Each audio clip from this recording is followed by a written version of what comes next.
दोस्तों, आज की कहानी है ननद जी। काश आपने मेरे प्रेगनेंसी के समय मेरा मन समझा होता। दोस्तों, कहानी शुरू करने से पहले अगर हमारे चैनल को सब्सक्राइब नहीं किया हो तो कर लीजिए ताकि आपके पास पहुंचे हर नया वीडियो।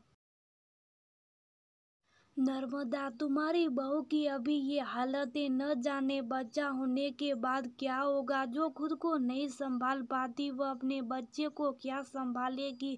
पता चला बुढ़ापे में बच्चे की जिम्मेदारी भी तुम्हें ही उठानी पड़ेगी। नर्मदा जी की बुआ सास बोल रही थी। नर्मदा जी बोली, बुआ जी, इसी हालत में ये सब होता ही है। अभी कुछ खाने की इच्छा होती और दूसरी पल वो खाने का दिल नहीं करता। इसमें इंसान क्या क्या कर सकता। हम और आप भी तो इस परिस्थिति से गुजरे। हमारे और भी छोटे भाई बहन हुए तो हमें शादी से पहले ही इन चीजों की समझ हो गई थी। ये अपने माँ बाप की अकेली लड़की है तो इसे कुछ पता भी नहीं है। बुआ जी बोली, ये क्या कर रही हो। शादी को 3 साल हो गए। एक तो इतने बच्चा लेट किया और आज भी तुम्हारी बहू सुई मुई जैसी। कहाँ ये नौकरी करती है, दफ्तर संभालती है और इसे मालूम नहीं कि इस हालात में इसके लिए क्या अच्छा है और क्या बुरा है। कनक कितनी देर अपनी सास को अपने लिए लड़ते देखती। उसने बड़ी विनम्रता से बुआ जी को कहा, बुआ जी, आज के जमाने में हर चीज की शिक्षा लड़की को पढ़ाई के वक्त ही दी जाती है, परंतु शरीर और मन के बदलाव को तो हम रोक नहीं सकते हैं।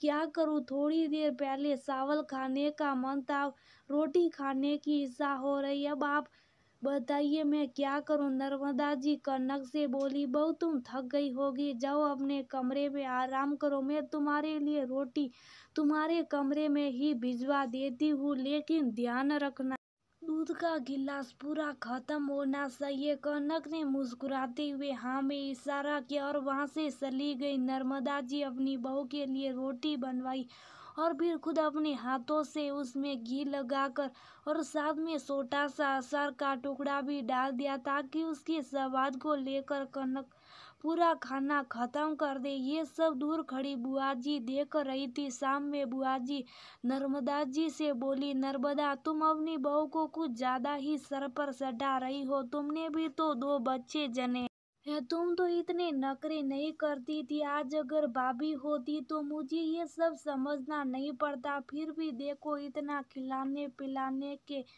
बाद भी तुमने सूखी सी सुमन बेटी को जन्म दिया था। याद है कि भूल गई। नर्मदा जी बोली, कैसे भूल सकती हूँ वो दिन जब कुछ खाने की इच्छा भी होती थी तो डर के मारे मैं कुछ बोलती नहीं थी, क्योंकि आप और माँ जी हमेशा यही बात कहती थी, घी दाल और दूध खाओ, इसी से स्वस्थ बच्चा होगा। काश कि उस 9 महीने आप सबने मेरे मन को समझा होता, पर मैं ये अपनी बहू के साथ नहीं करना चाहती। स्वास्थ्य के लिए जो भी लाभदायक होगा वो तो मैं उससे दूंगी, पर इस हालत में जो भी उसकी इच्छा होगी वो भी मैं उसे खाने से मना नहीं करूंगी। समय धीरे धीरे गुजरने लगा। बुआ जी 20-20 में निरीक्षण करने के लिए आती रहती थी। कनक का 8वां महीना चल रहा था। सब एक साथ खाना खा रहे थे।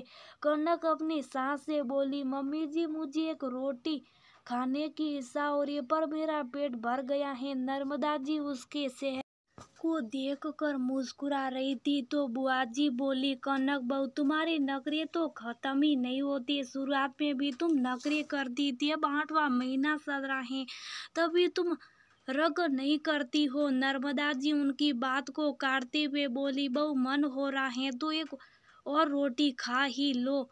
हो सकता है तुम्हारे बच्चे का पेट नहीं भरा हो। और वो ने बड़े प्यार से उसके थाली में एक रोटी दे दी। कनक ने रोटी खा ली। फिर विवेक पति उसे सहारा देते हुए कमरे में ले गया। नर्मदा जी बोली, बुआ जी, इसमें बहू की क्या गलती। पहली प्रेगनेंसी में तो हर औरत के साथ ये परेशानी होती है। अब इसकी परेशानी हम नहीं समझेंगे तो क्या मर्द समझेंगे। बेचारी के माता पिता अगर यहाँ होते तो वो खुलकर अपनी माँ से कहती, पर वो भी इसके पिता के इलाज के लिए विदेश गए हुए। तब तो हमारी और आपकी जिम्मेदारी और बढ़ जाती। क्यों बुआ जी, क्या मैं गलत कर रही हूँ? बुआ जी चिंता में पड़ गई। नर्मदा जी की बात एक बुआ सास के नहीं बल्कि एक औरत के मन तक पहुंची, जिसने उन्हें सोचने पर मजबूर कर दिया। क्या औरत की तकलीफ को औरतों को ही समझना चाहिए? समय धीरे धीरे आगे बढ़ता गया।